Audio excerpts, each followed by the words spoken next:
Disney Parks will review the impact of changes that were made to their Disability Access System pass, and should employees' disabilities prompt special treatment from their boss? This and more on this episode of the Disability News Report.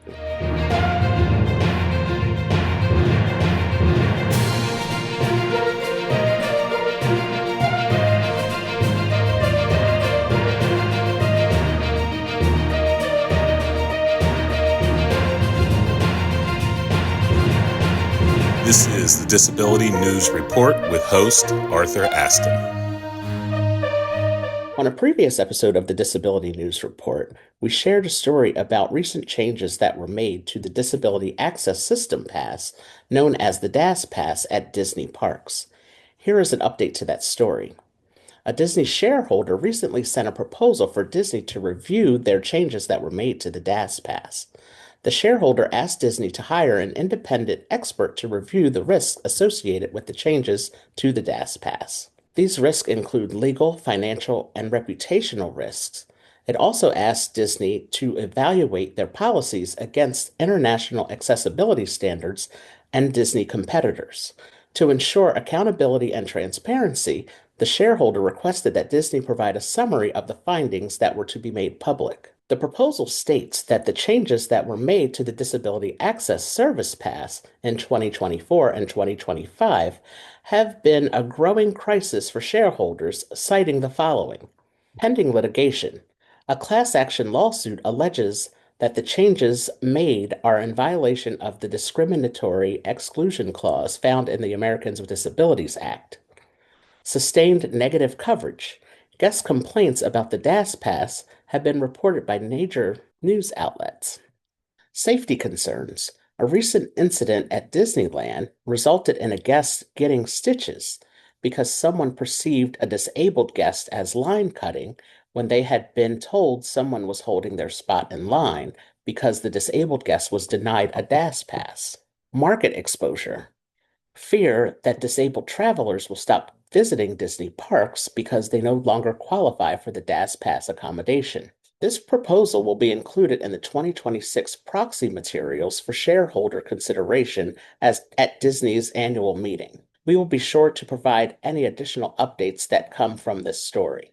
Our next story is NBC is making Olympic coverage more accessible. The 2026 Winter Olympics are taking place in February of this year, and television coverage is set to be more accessible to disabled viewers than previous telecasts of the Winter Olympic Games. Accessibility features will be included on NBCUniversal's television broadcast and their online content coverage of the Winter Olympic Games. Closed captioning will be available for all Olympic events shown on NBCUniversal channels, including programming on the Peacock streaming platform, along with programming shown on NBCSports.com. The captioning will be available for all live stream events and the event replays as well.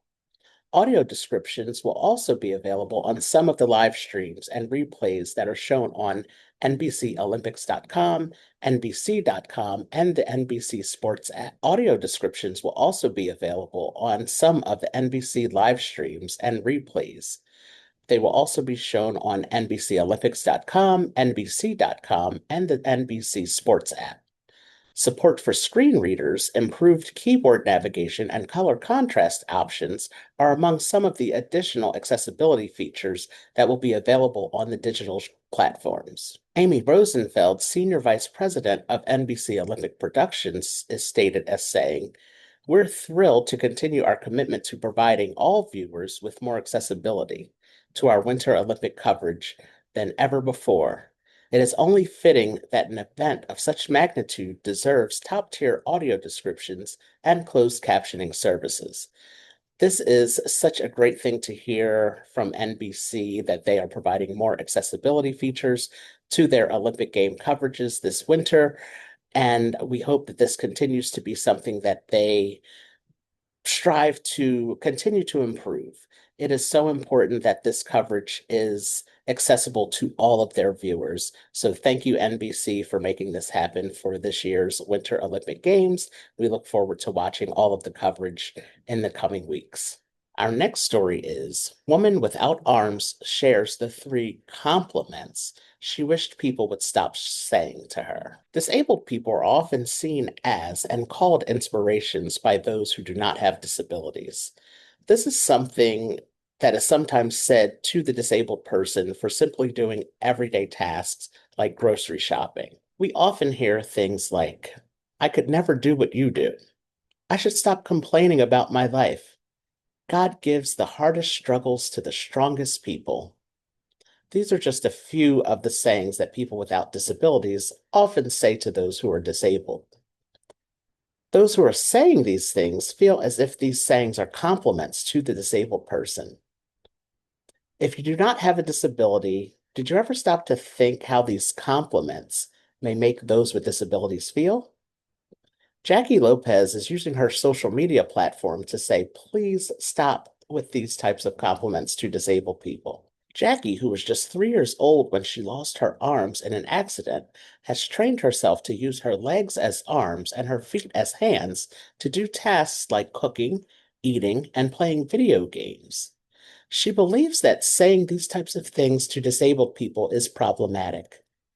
Saying I could never live like that or I could never do what you do to someone who is disabled, who has no other choice but to live this life with a disability, can be very condescending and a form of othering. If you're not familiar with the term othering, it is the social process of viewing or treating individuals or groups as fundamentally different, alien, or not like us, creating an us versus them mentality that marginalizes, dehumanizes, and justifies prejudice, discrimination, and exclusion based on characteristics like race, gender, religion, or ability. Saying things like, I should stop complaining about my life or my problems, suddenly seems small compared to yours, and other comments like this to someone who is disabled makes Jackie feel guilty. She says just because a person without a disability has different problems or challenges, it does not invalidate them. Jackie says her experience of having to live without arms does not make the able bodied person's problems go away, nor does it mean that their problems should go unaddressed. Jackie believes that saying things like God gives the hardest struggles to the strongest people implies that her disability was some type of divine test after she experienced the life-altering accident. While it is understood that people often want to say something nice to those of us who live with disabilities, I always just like to say the most important and easiest thing you can say is hi. You can introduce yourself. You can let them know that you are there to help them if they need any assistance. And just be kind. You can just simply introduce yourself and have a interaction with them just as you would if you were standing in line with someone who does not have a disability. If you see something in their cart that you also like, you can share a bonding experience over that you both like double stuffed Oreos. Yes, it can be appropriate to ask them if they need any assistance, and if they tell you yes, they will guide you on how you can best assist them. And if they tell you no, that they do not need any assistance, that is okay. You can take their word for it and just let them know if they see you again while you're shopping, they can ask you to help them if something comes up.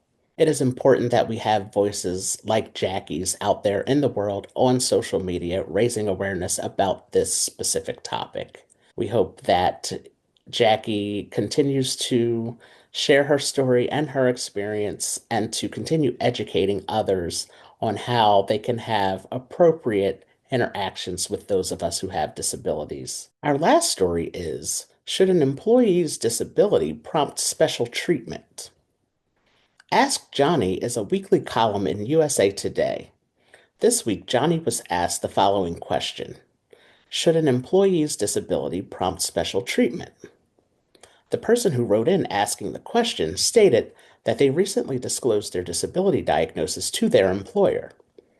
Since disclosing the diagnosis, the employee noticed that their manager has been treating them differently. This has made the employee uncomfortable, and they reached out to Johnny to ask how to handle the workplace situation. In his response to the question, Johnny offers a great response based on the facts of the Americans with Disabilities Act as it relates to disclosing a disability diagnosis in the workplace. The Americans with Disabilities Act prevents discrimination based on disability. After disclosing a diagnosis to your employer, the response from the employer should be fair, consistent, and professional. No penalties, no special treatment or favors. Disability looks different for each individual. There are visible and invisible disabilities, also known as apparent and non-apparent disabilities. The Society for Human Resource Management, SHRM, reports that half of the employees with non-apparent or invisible disabilities have not told their employer about their diagnosis. This research reveals a trust gap that companies must fill. The need for better leadership, stronger management training, and clearer expectations are all needed in the workplace. In answering the question, Johnny reminds us that disclosing a disability diagnosis in the workplace does not mean the employee is asking for special treatment. Not all disabilities require reasonable accommodations, but the law requires that reasonable accommodations be discussed if the employee requests the accommodation.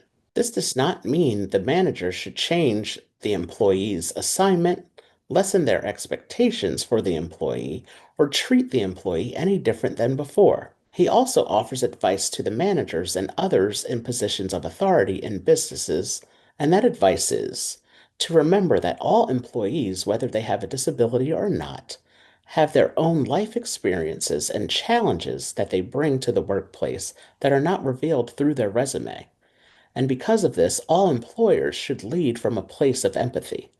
Johnny also offers advice to employees on how they should handle the situation in the workplace where an employer is treating them differently after disclosing a disability. Always keep the conversation direct and professional. Be clear about your intention of why you disclosed your disability and if you requested a reasonable accommodation or not. Acknowledge that you notice the change in how you are being treated by your employer.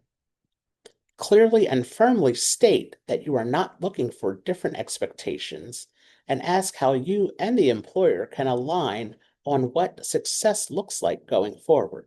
Lastly, he states that if this approach is not successful, consider involving the Human Resource Department at your place of employment. It is important to share this story because there is a fear sometimes when people want to disclose their disability in the workplace. They may fear being fired. They may fear that their workload may be decreased because their employer feels that they can no longer handle that workload. As Johnny suggested, it is best to have a clear and direct conversation with your employer on what your disability diagnosis means, how they can best accommodate you if a reasonable accommodation is necessary, and how you both can work together to make sure that the goals of your job are being met every day. This has been the Disability News Report. Thanks for watching.